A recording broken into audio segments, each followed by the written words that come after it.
Hello everyone, and welcome back to another video. And today we will be looking at this Joslyn made pendant mercury fixture. So I'll start with giving a little bit of backstory on this fixture. I purchased this from another guy who used to be a lineman for our estate, and he had collected quite a few of the fixtures, and he started selling off a few of the extras, like M250R, M250, a bunch of other fixtures from him, and this is one of them. So for those who don't know, this fixture is very common in the state of Michigan, or at least it was. It's a remote ballasted fixture that would hang over the intersection, strung across two poles that were placed diagonally, and sometimes there would even be two of them over an intersection, because intersections are quite large and the single fixture would not be able to light up that entire area. So mine, I do not have a remote ballast for it. They've been seen in both mercury vapor and sodium lighting. I'm not sure what this one was. There's no information that says. So now I just have it hooked up with incandescent lamp because that's really all I have. I don't have any ballast for this, and well, that just wouldn't work. So I'll start with giving a little bit of backstory on this fixture.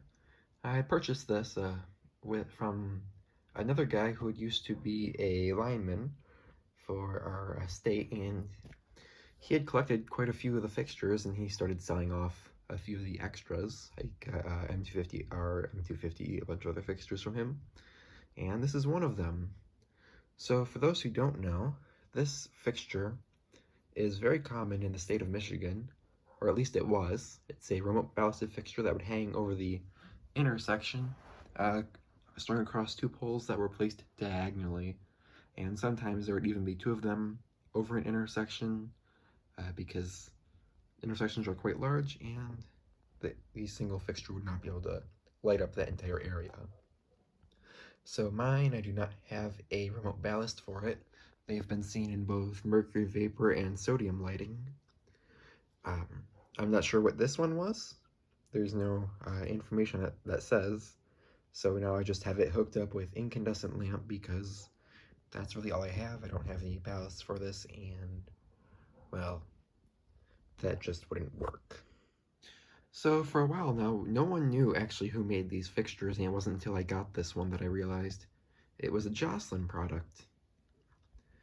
The latch is a signature Joslyn, and the insulators on the side actually have the Joslyn J imprinted on them. So that's pretty neat, and we'll get a look at that in a moment.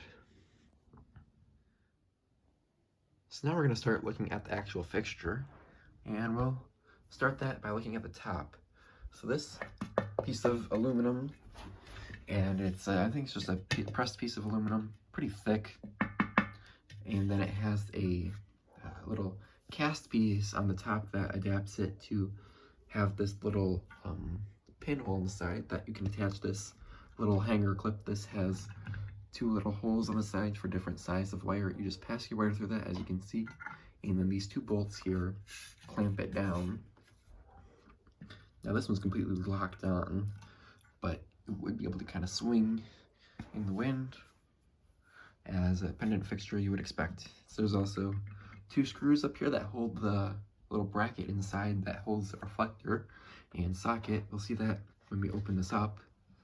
But there's not really much until we get around to this side, where there are two ceramic insulators and the latch. So start by looking at these insulators. They're pretty nice quality, nice green porcelain. I think they're a little chipped up, but oh well. Now look at the side. You'll see the Joslyn J, which is upside down, and a triangle with an M in it.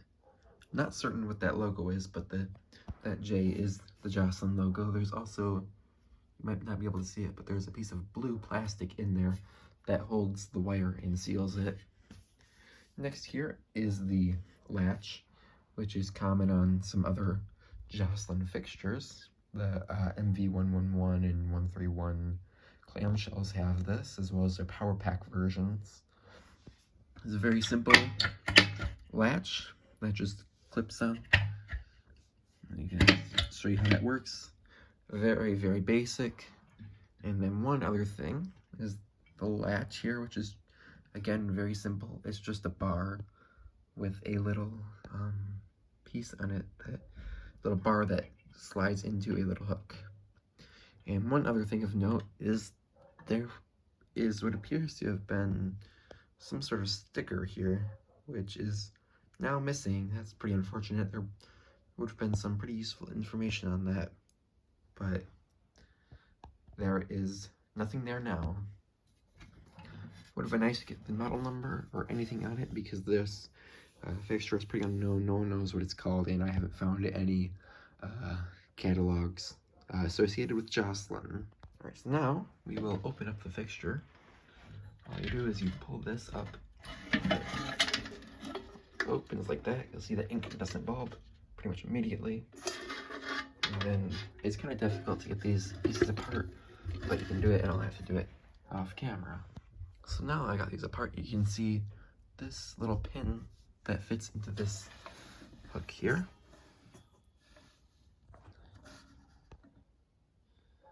Pretty simple there.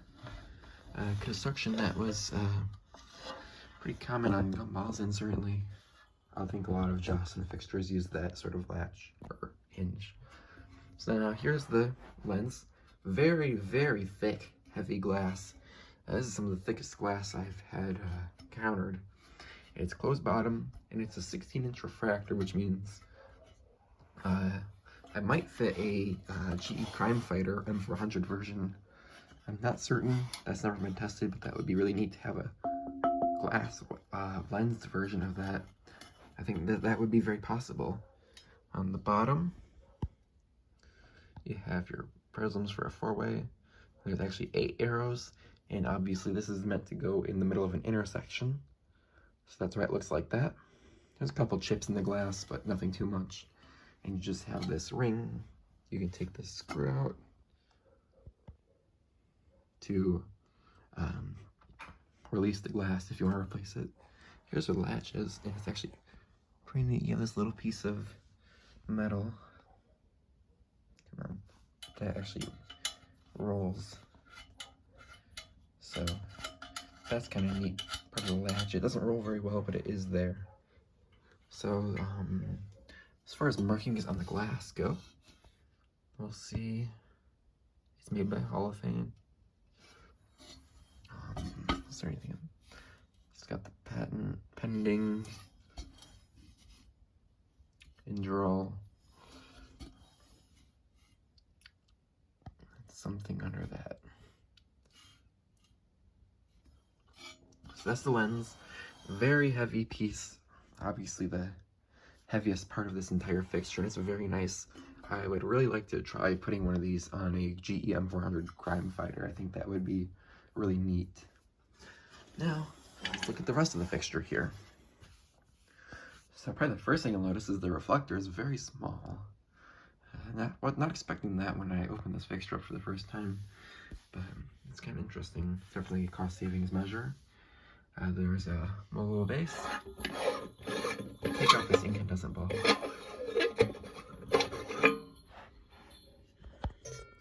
You can see a very simple incandescent socket with 2 wires. There's a hole in the side of this. Not exactly the greatest design. This is a very sharp piece of metal here, and these wires will get cut. When I got this, the original wires were absolutely cut the entire way through. Not very good. Then there's this hole. I'm not exactly certain what caused that hole, but it's there.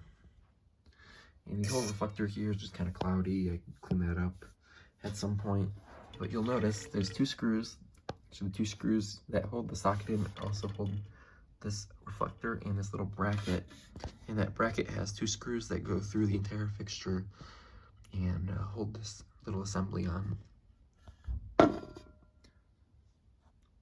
You have your black gasket, which is absolutely ruined. And then the latch, here's the latch. And then your last thing here is a little terminal block. This one's really messed up. I haven't done anything with it. I just pretty much wired it up so it this and this are connected directly. It's not the optimal way to do it, but that can be fixed later if I so desire. And then just the two parts here, that's the insulator on either side, the part that sticks out. And that's everything. If I had the remote ballast, we would look at that, but I don't, so I'm going to put this 300 watt GE lamp in here. See, 300 GE, and we will turn it on right after I put it back together. Here it is. I'll put it back together. I have the insulators facing forward because that's kind of interesting part of this fixture. Turn off a couple lights, and we'll plug it in. Of course, it's instant brightness because it's incandescent, and it's a very nice warm glow.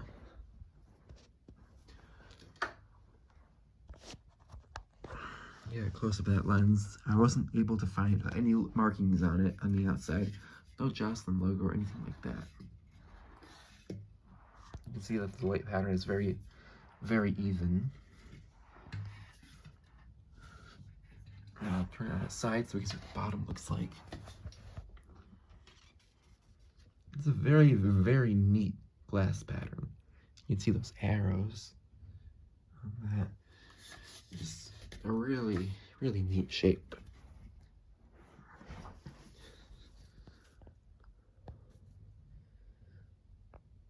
Let's try. So unplug it, and it just does a quick fade out. So I hope you guys have found this video of my no-name Joslyn span wire fixture made for remote ballasted mercury and sodium lamps. Not exactly sure on the date of this, but I'm assuming it's in the 1960s type fixture, could be 70s. I don't really know, but if you guys do know, please post any information in the comment section because I'd be very curious to learn about this fixture. It's certainly not very well known, and well, just the information isn't known at this point. Anyways, thanks for watching, and bye for now.